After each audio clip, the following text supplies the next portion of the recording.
Okay.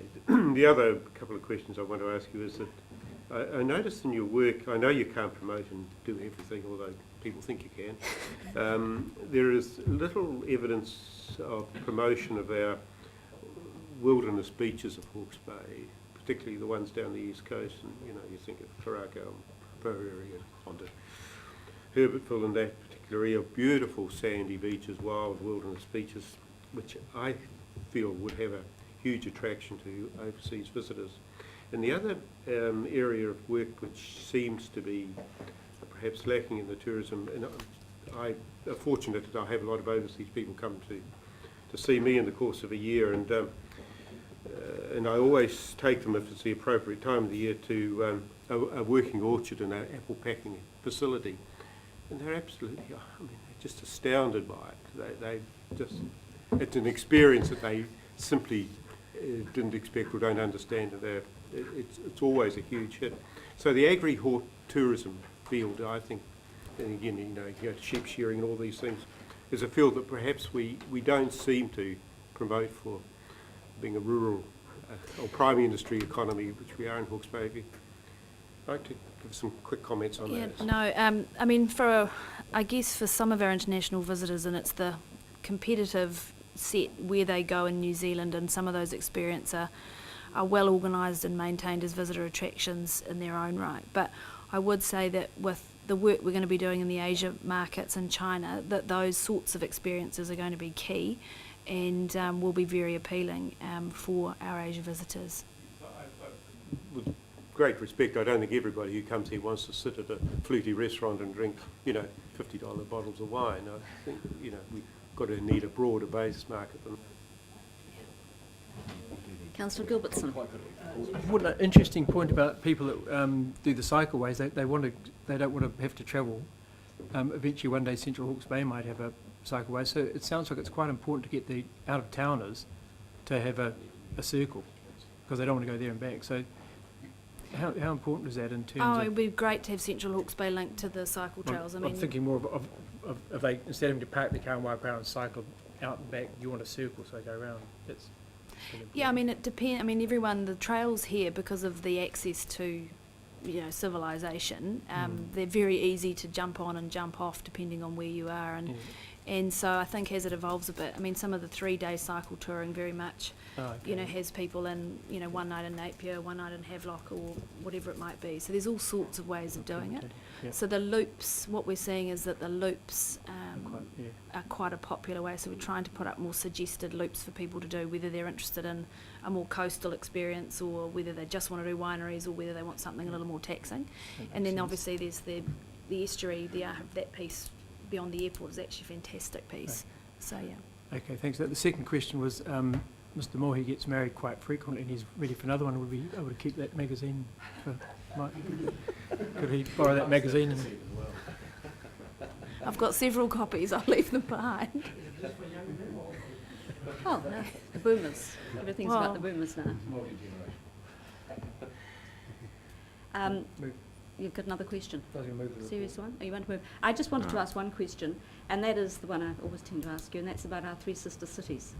Are you really focusing on them? Because my experience of the short time I was there in 2006 is that they were really interested. The ordinary people, or the people we met, who were probably, middle class and better, were really interested in Hawke's Bay, and we spent a lot of time telling them about Hawke's Bay, and I'd imagine Napier and Hastings do the same with their sister cities. So I'm just suggesting that's a step up from the people who don't know us at all. Are we doing something there? No, we are at Trends recently, which is a big conference we've just had. We translated a lot of our material and focused on our sister city relationships as a bit of a lead-in to talking about Hawke's Bay and China. Yes. So that work, as George said, we're in a bit of a development phase with China, but a lot of the work we do in China relies on Tourism New Zealand and what they're already doing. Yes. And so, but in saying that, going forward, we will clearly be looking at those councils, for example, Councillor Scott put together a wonderful book about Hawke's Bay that we presented as a gift to that council. It's got the book there. It's got all the information.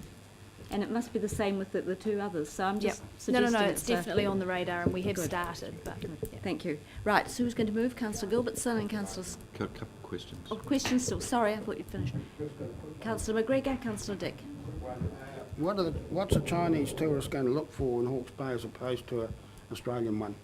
In other words, what are we going to do to cope for that growing market?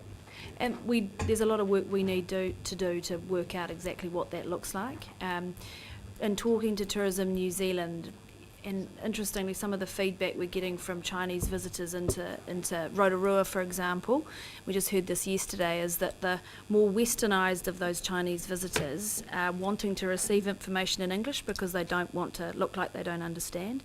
And they're taking a far different approach. It's almost as if they actually don't want to be where the mass market Chinese are visiting. So Hawke's Bay is in a pretty good spot. The estimation of numbers that Tourism New Zealand's suggesting, in 3 years they think the market will be about 100,000 true FIT or free and independent travellers from China. And they're interested in all the same things that most of our other visitors are, but they probably lean a little more heavily into natural products, the orchard type of experience, our fruit and those sorts of things. Arataki honey's a great one. So we've actually had quite a few groups through already, and intriguingly, wine a couple of years ago wasn't such a key thing. Well, now because it's quite a status item within their culture, wine is becoming quite key. So we have seen that there are some Chinese groups who are quite interested in us from a wine region, and obviously we're exporting a lot of wine to China, so there's some nice, correlations in that space. Not so much on the cycle trails at this stage, or if it is, it's a short burst of half an hour down a quick track. But definitely Art Deco is a very key theme, and the response to that, we've had some great media out for Art Deco Weekend from China who wrote glowing 40-page reports on the history of the region. So it's a mix, but we need to do a whole lot more work to determine. One of the key things though is food.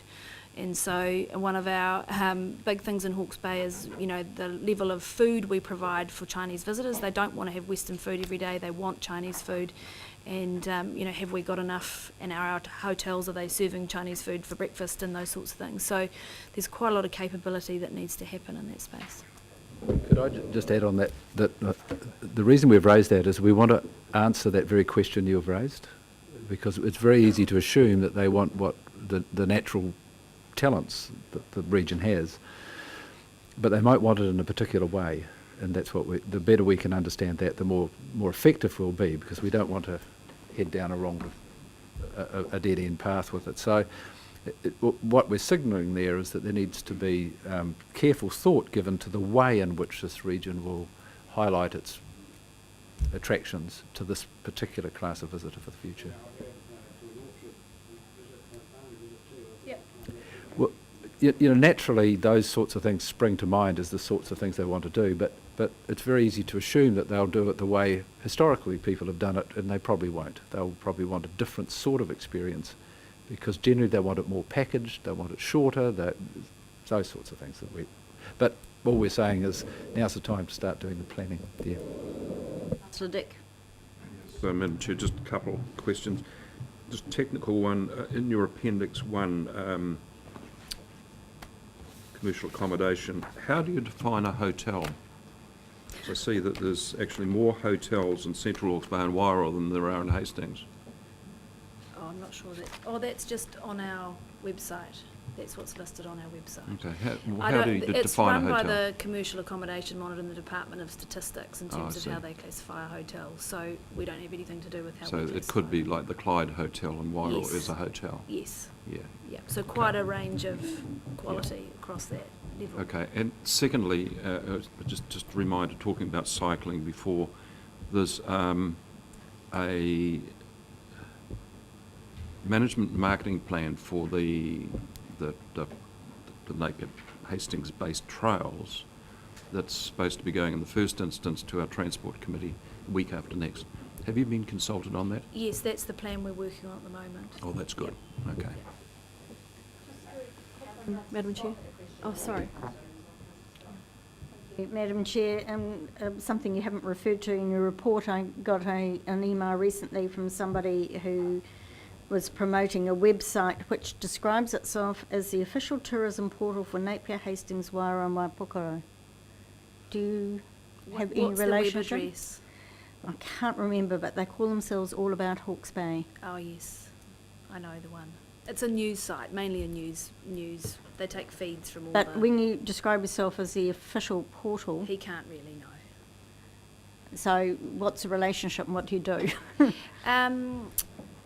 We have spoken to All About Hawke's Bay before, and we've tried to work out ways that we can work together. But essentially, most of what is on All About Hawke's Bay is news feeds for information for Hawke's Bay residents more so than visitors. So yeah, I can have a chat to them and see if they can change the wording, because they aren't the official site for Hawke's Bay.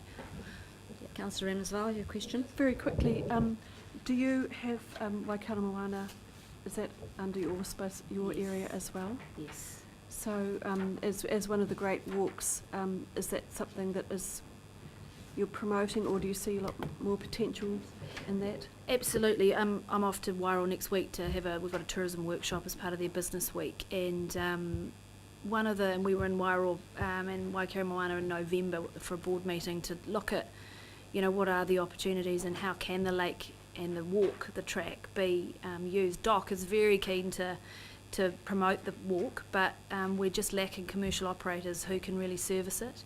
And when you compare the experience to other walks around New Zealand, we don't have fully guided offerings and people picking up, packs on boats, and there's quite a gap in the market there for a little more help with the walk, because I think, according to DOC, it's probably one of the most underdone of the 9 great walks, and they'd like to see it packaged up better. So we've got a workshop next week, and hopefully we can talk to some of the industry up there about how they might be able to get on board, and because it's a jewel in our crown that we really don't push enough, because it's just lacking some of those basic, Thank you. Mr. Newman had a question. Yes, I'll phrase it as a question, Annie. Have you talked to Tuhoe? Well, actually, it was part of a discussion that we had when we were in there in November, and it was certainly on the cards, and I think we've got the next stage is talking to the council to make those introductions. So we can probably do it. Okay, yeah. No, but definitely was discussed. Right, well, look, we actually have 2 agenda items, you realise, that we've traversed.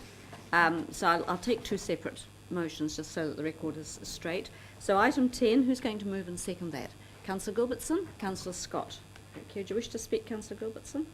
Congratulate the crew on another excellent job under very trying circumstances, and I think we're very lucky to have you guys and your team doing the job they're doing, and we appreciate it, and hopefully the upturn will come and bigger and brighter. But thanks very much for a good report.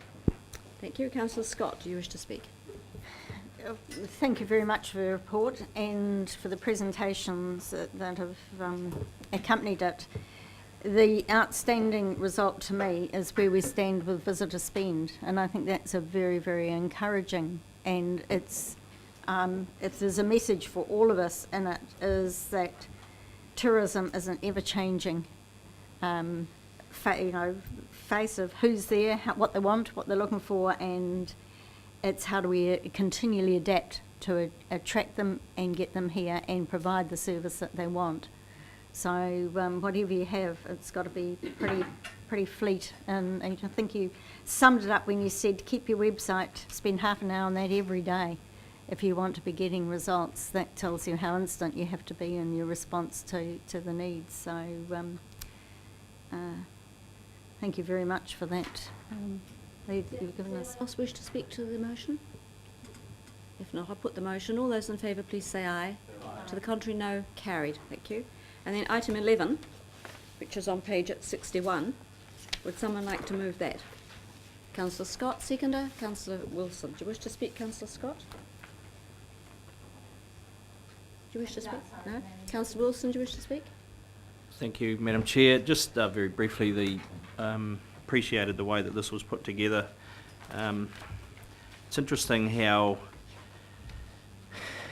some of this information has been doesn't seem to be accepted by a few people that float around the place, and it is a changing world, and it's a hard business. I mean, some of these accommodation guys are in a hard reality, which is a shrinking and harder to attract market, and the reasons behind it are quite stark. So it's sort of an adapt or die approach, really.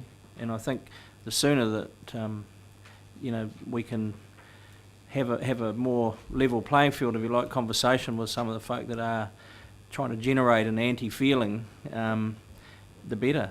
And the engagement needs to start with Hawke's Bay tourism, pure and simple. So, but if there are ways that, and you did demonstrate, there are ways that you can help some of these smaller businesses adapt and perhaps flourish. Hard commercial decisions have to be made by individuals going forward. So, thank you. Does anyone else wish to speak to this motion? Councillor Dick.